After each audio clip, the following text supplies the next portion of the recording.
Every year, millions of Nigerians buy used pants and bra. But that's not even the issue.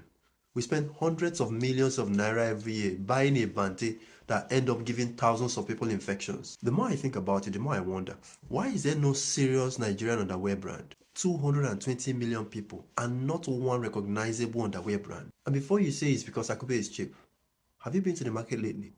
Akube is not cheap. This is not a question of affordability. I don't believe that it's a manufacturing problem either.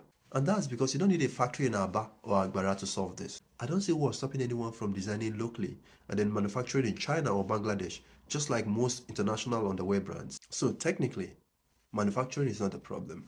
I'm starting to think that the problem is psychological. Somehow, we've picked up the idea that if something is foreign used, it means that its quality is better.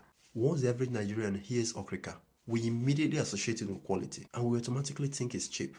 But there's absolutely nothing cheap about buying crocodile water that will give you infections. There's nothing cheap about buying panties that were used by people who you don't know the diseases they are struggling with or how clean or dirty they are. And that's why I believe that at a certain level, Akope is not a poverty problem. Unfortunately, across many African countries, we see the same problem. In Kenya, in Ghana. So why has no Nigerian brand solved this problem?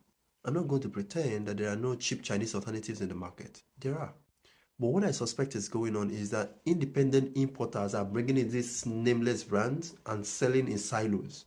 So there is no coordinated effort or effort by anyone to establish a Nigerian brand around these imports. The first person to build a trusted Nigerian underwear brand will make a lot of money.